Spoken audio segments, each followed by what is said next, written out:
अजित पवारांच्या विमान अपघातावर सातत्याने शंका उपस्थित करणाऱ्या रोहित पवारांनी पुन्हा एकदा ब्लॅक बॉक्सच्या सुरक्षेवरच सवाल उपस्थित केलाय। अजित पवारांच्या विमानाचा ब्लॅक बॉक्स राजकारणापासून सुरक्षित राहिलाय का असा सवाल रोहित पवारांनी उपस्थित केलाय। तसंच विमान अपघाताचा तपास संथ गतीने सुरू असल्याचा आरोपही रोहित पवारांनी केलाय। दरम्यान या प्रकरणावर रोहित पवार आज पुन्हा सविस्तर पत्रकार परिषद घेणार आहेत आणि त्यामुळे आज कोणता नवा बॉम्ब ते फोडणार, राष्ट्रवादीच्या विलीनीकरणावर ते नेमकं काय बोलणार याकडे लक्ष लागलंय। ब्लॅक बॉक्स हा पावसापासून, उन्हापासून, आगेपासून, बॉम्बलास्टपासून सगळ्यापासून सुरक्षित आहे, पण राजकारणापासून सुरक्षित नाही। आता ह्याच्यात काय राजकारण चाललंय हे आपल्याला बघावं लागेल, खोलात जावं लागेल। पण उद्या या बाबतीत डिटेलमध्ये जाऊन काय घडलं असावं, कुठल्या नवीन गोष्टी आमच्यापर्यंत आलेल्या आहेत त्या नक्कीच तिथं आपल्यासमोर आम्ही आणू। ज्या पद्धतीने सरकारकडनं इन्व्हेस्टिगेशन चाललंय ते मंद गतीने, स्लो आणि कुठंच काही डिटेलमध्ये होताना दिसत नाही। ती VSR कंपनी अजूनपर्यंत ऑपरेशनमध्ये त्या ठिकाणी आहे।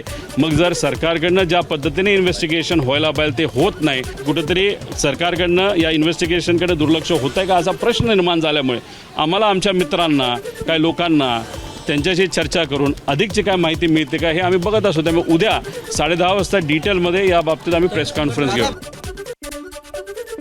अजित पवारांच्या विमानाचा ब्लॅक बॉक्स जळून खाक झाल्याची माहिती समोर आली आहे। मात्र ब्लॅक बॉक्स जळाला तरी त्यामधील चिपमुळे विमानातील माहिती मिळू शकते असा आशावाद इंडियन एअर फोर्सचे निवृत्त ग्रुप कॅप्टन विनायक देवधर यांनी व्यक्त केला आहे। हा जो बॉक्स असतो, जसं आता आपण म्हटलं की CVR थोडा डॅमेज झालेला आहे, हा एक मेटॅलिक बॉक्स असतो आणि याच्या आतमध्ये इलेक्ट्रॉनिक सर्किटरी असते की जी नॉर्मल वेळेमध्ये वेगवेगळा डेटा जो येतो तो रेकॉर्ड करत असते। आणि हा डेटा रेकॉर्ड जो असतो सॉलिड स्टेट त्याला आपण चिप म्हणतो, त्या चिपवरती रेकॉर्ड डेटा केलेला असतो। जेव्हा हे रिट्रीव्ह करतात तेव्हा जर याच्यामध्ये काही डॅमेज झालेला नसेल तर दुसरं इन्स्ट्रुमेंट लावून डेटा आपल्याला पटकन 2 मिनिटांमध्ये डाउनलोड करता येतो। पण जेव्हा याला खराब होते ही वस्तू आगीने किंवा कशाने पण, तर तेव्हा बाहेरचं जे सर्किट असतं ते जळू शकतं, पण चिपला काही होत नाही।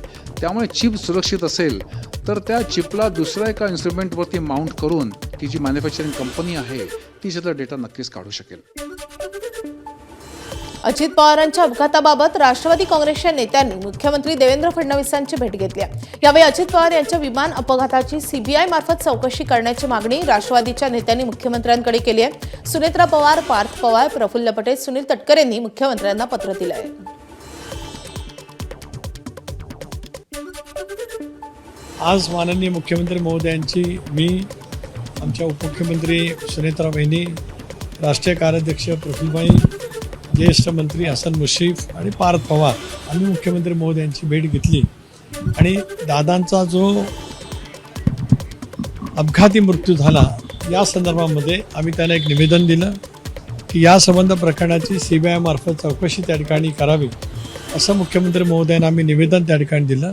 रोहित पवारांनी जे मुद्दे मांडले, ऐन वेळेला पायलट बदलला, पायलटच्या विम्याच्या संदर्भातला, जे पायलट होते त्यांची ट्रॅफिकमधली वाताहत जी काय झाली ती, त्यानंतर विमानातल्या अनेक गोष्टी, काचेची बॉटल, ह्या तुम्हाला पटतात की नाही पटत? दादांचा दुर्दैवी अपघाती निधन ही काय राजकीयदृष्ट्या मांडणी करण्याचा तो प्रश्न नाहीच आहे। हा प्रश्न अख्ख्या महाराष्ट्राचा आणि देशाच्या सुरक्षेचा पण आहे आणि ज्या पद्धतीने जी घटना घडली त्याच्याबद्दलची सत्यता जनतेच्या समोर येणं अत्यंत आवश्यक आहे। म्हणून त्यांनी जे काय मुद्दे उपस्थित केले असतील त्या मुद्द्यासही चौकशी व्हावी, त्याच्यात दुमत असण्याचं काय कारण आहे? एक बाब अशी आहे की पहिल्या दिवसापासूनच आमची भूमिका राहिली की सखोल चौकशी व्हावी। मांडले गेलेले जे काय प्रश्न असतील त्यांनी एकट्याने मांडले असतील, अनेकांनी शंका वेगवेगळ्या उपस्थित केल्या असतील, त्या सगळ्या शंकांसहित तपास त्या दिशेने व्हावा जेणेकरून त्या शंकांची सुद्धा उत्तरं त्याच्यात आली पाहिजेत आणि त्याच्यावरती सत्य आले पाहिजे। चंद्रपूर जिल्ह्यातील वन विभागाच्या कंत्राटी कर्मचाऱ्यांचं 16 फेब्रुवारीपासून धरणं आंदोलन सुरू आहे। गेल्या 5 महिन्यांपासून वेतन रखडल्यामुळे कंत्राटी कामगारांनी बेमुदत धरणं आंदोलन सुरू केलंय। 5 महिन्याचा दीर्घ कालावधी लोटून सुद्धा वेतन मिळत नसल्यानं कुटुंबाला गंभीर आर्थिक अडचणींचा सामना करावा लागतोय। असे प्रकार वारंवार होत असल्यामुळे चंद्रपूर वन विभागातील सर्व कंत्राटी कामगारांनी आंदोलनाचं हत्यार उपसलंय। आमचे 5 ते 6 महिन्यापासून पगार थकीबाकी आहे। तर वरच्या अधिकाऱ्यांकडून आमची ही निवेदन आहे की आमचे पगार लवकरात लवकर करण्यात यावे. काही मॅरिड महिला आहेत, त्यांना खूप त्रास होत आहे पगार नसल्यामुळे. त्यांचे भरपूर कामं अडले आहेत, कोणाला हॉस्पिटलसाठी जरूरत राहते आणि वेळेवर पगार नाही म्हणजे खूप मोठी समस्या आहे ही. आम्हाला सर मागील 4 ते 5 महिन्यापासून आमचे पगार भेटलेले नाही सर. आम्ही वारंवार CCF साहेब, ACF साहेब, DFO साहेब त्यांच्याकडे वारंवार आम्ही मागणी करतो की त्यांना निवेदनपत्र देतो, तरी पण आमची काही दखल घेतली जात नाही. फक्त 4 दिवसात होणार, 5 दिवसात होणार असं आम्हाला त्यांच्याकडे शब्द भेटतात, पण आमचे पगार अजूनपर्यंत काही झालेले नाही.